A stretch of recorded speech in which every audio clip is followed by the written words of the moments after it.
प्यारे विद्यार्थियों, आपके अपने YouTube चैनल हिंदी में आपका स्वागत है। तो आज हम बात करेंगे प्रयत्न विधि के आधार पर वर्ण।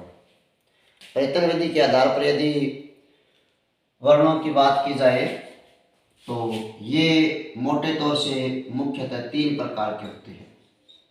मोटे तौर से यदि हम इसके प्रकारों की बात करें तो ये तीन प्रकार के हैं।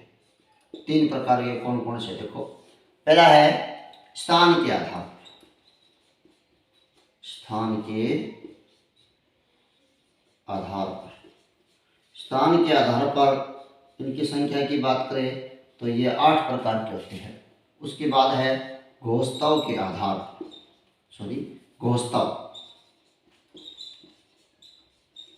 घोषताओं के आधार पर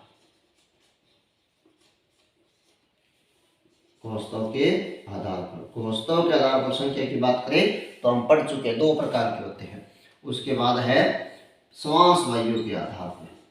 समास वायु के आधार पर समास वायु के आधार पर ये 2 प्रकार के होते हैं। तो प्रयत्न विधि के आधार पर कुल वर्णों की बात करें तो ये 12 प्रकार के हो गए। 8 और 2 10, 10 और 2 12, कुल कितने प्रकार के हो गए? 12 प्रकार के हो गए प्रयत्न विधि के आधार पर।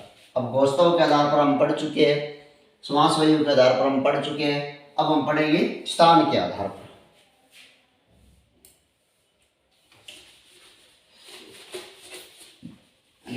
स्थान के आधार पर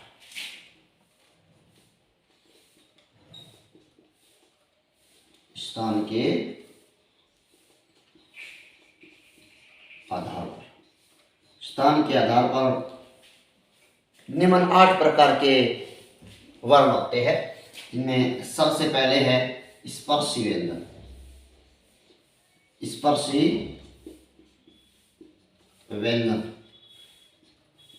स्पर्श व्यंजन हम पढ़ कर आए। स्पर्शी व्यंजन स्पर्श से थोड़े भिन्न होते हैं, अलग होते हैं, यानी सारे स्पर्श जो है वो स्पर्शी नहीं होते हैं। तो इनकी बात करें तो क वर्ग किसको छोड़कर? नासिक अड़य को छोड़कर। उसके बाद में है च वर्ग, पूरा ही नहीं है इसमें, ट वर्ग और नासिक को छोड़कर। उसके बाद में है त वर्ग नासिक को छोड़कर, और फिर है प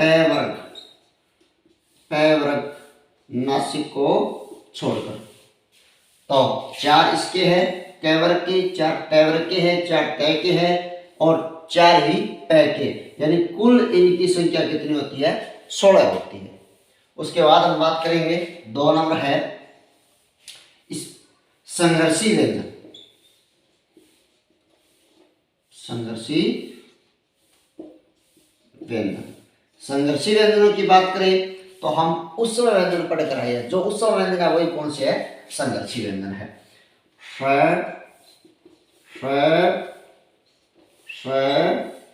और है, ये चारों कौन से है? ये है अपने संघर्षी व्यंजन। उसके बाद में 3 नंबर जो है वो है स्पर्श संघर्षी।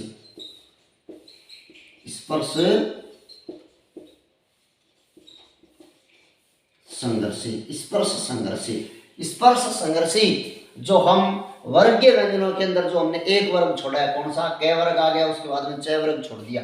तो च वर्ग नासिक को छोड़ करके, च वर्ग किसको छोड़ करके? नासिक को छोड़ करके किस में आता है? स्पर्श संघर्षी के अंदर आता है। ठीक है। उसके बाद है 4 नंबर पार्श्विक व्यंजन। पार्श्विक व्यंजन पार्श्विक का अर्थ होता है बगल। पार्श्विक का अर्थ क्या होता है? पार्श्व का अर्थ होता है बगल, यानी ऐसा व्यंजन जिसका हम उच्चारण करते हैं तो हवा जो है वो जीवा के दोनों बगल से निकलती है और जीवा जो है वो ऊपर तालु को स्पर्श कर जाती है। तो ऐसा जो वर्ण है वो है अपने पास ले का उच्चारण करते हैं तो हवा जीवा के दोनों बगल से निकलती है। ठीक है। उसके बाद हम बात करेंगे उच्चित व्यंजन,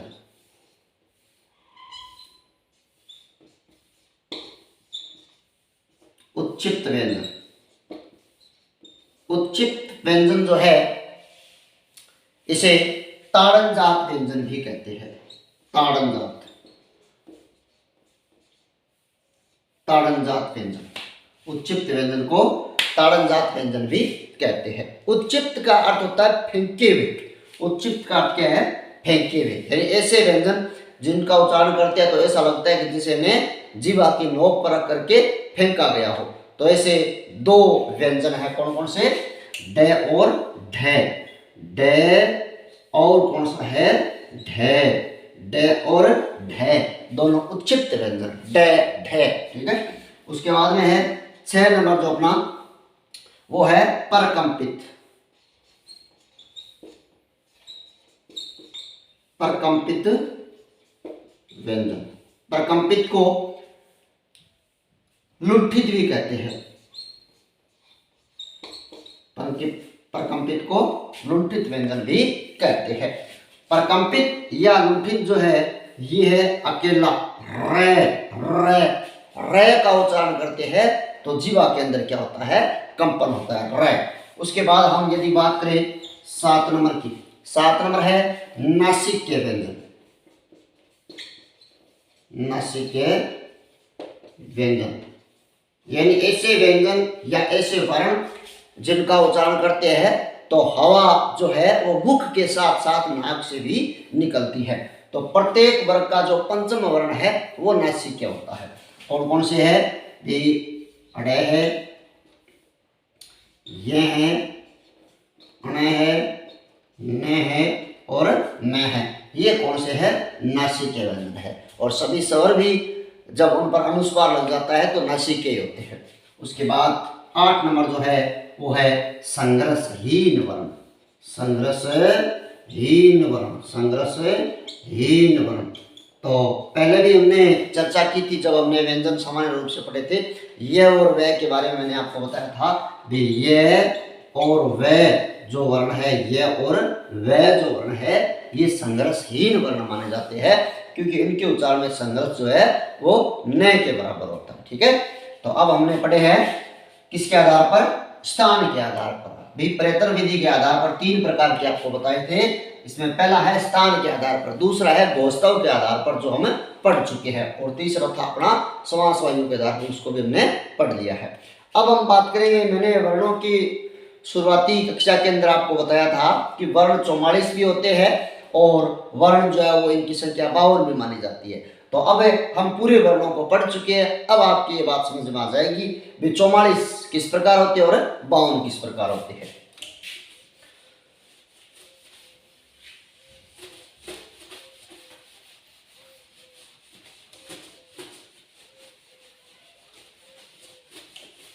हाँ, तो यदि हम मूल वर्णों की बात करें, मूल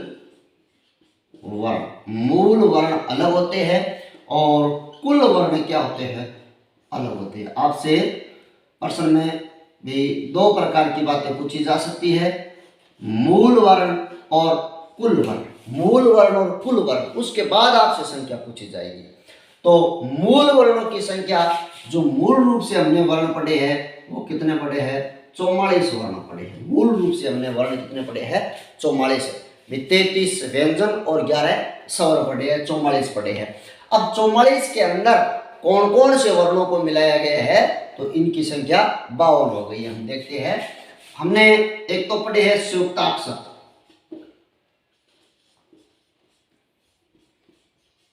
संयुक्ताक्षर पढ़े, कितने पढ़े हैं संयुक्ताक्षर? 4 पढ़े हैं संयुक्ताक्षर, 4 पढ़े हैं। उसके बाद हमने पढ़े हैं अभी उच्चित, अभी हमने पढ़े हैं उच्चित। उच्चित, उच्चित जो वर्ण हमने पढ़े हैं, ये कितने पढ़े हैं? ये हमने 2 पढ़े हैं उच्चित। उसके बाद है 3 नंबर अयोगवाह। क्या है? अयोगवाह। अयोगवाह भी कितने हैं? 2 है। अब अयोगवाह कौन कौन से है? पहले भी मैंने आपको एक कक्षा में बताया था, अभी बता देता हूँ अयोगवा दो कौन कौन से है। एक तो है अंग, अंग, और एक है अह, जिनको हम अया में अंग और अह के नाम से पढ़ते आए हैं। वैसे देखें तो इसका नाम है अनुस्वार। क्या नाम है? अनुस्वार, अनुनासिक भी कह सकते हैं, ठीक है। और ये है विसर्ग, ये है विसर्ग। ये दोनों अयोगवा क्यों है? क्योंकि इनका योग जो है वो न तो स्वर में होता और न ही किन में होता, व्यंजन में होता, तो ये अयोगवा कहलाते हैं। अब हम इनको जोड़ेंगे, 4 और 2 6, 6 और 2 8, ये कितने हो गए? 8 हो गए। 8 और 44 कितने होते हैं? अभी ये है 44 और ये है 8, कितने हो गए? ये 2 और इधर कितना हुआ? 5, कितने हो गए भाई? 52 वर्ण हो गए। अब आपसे पूछ ले कि मूल वर्ण जो है 44, उसमें कौन कौन से वर्ण मिलाकर के इनकी संख्या 52 होती है, तो आप बता सकते हो 4 तो है अपने संयुक्ताक्षर जो हम पिछले वीडियो में पढ़ कर आए हैं, और 2 अभी हमने उच्चिष्ट पढ़े हैं, और 2 कौन से पढ़ कर आए? हम अयोगवा पढ़ कर आए। तो इस प्रकार इनकी संख्या 52 भी हो जाती है। तो अब हमारा जो वर्ण विचार टॉपिक है, विभाषा की सबसे छोटी इकाई की बात करें, वर्णीय ध्वनि की, तो ये टॉपिक हम विस्तार से पढ़ चुके हैं, इसके अंदर कुछ भी शेष नहीं बचा है। अब हम अगले वीडियो के अंदर जो हमने वर्ण विचार टॉपिक पढ़ा है, इससे संबंधित मैं आपसे प्रश्न पूछूंगा। तो आप जितने भी ये 5-6 वीडियो, 5-6 क्लासें छोटी छोटी, इनको आप पढ़ लेना, और इनमें से ही मैं कुछ प्रश्न बनाऊंगा जो आपसे पूछूंगा, तो आपको कमेंट करके उसका जवाब देना है। जय हिंद, जय भारत।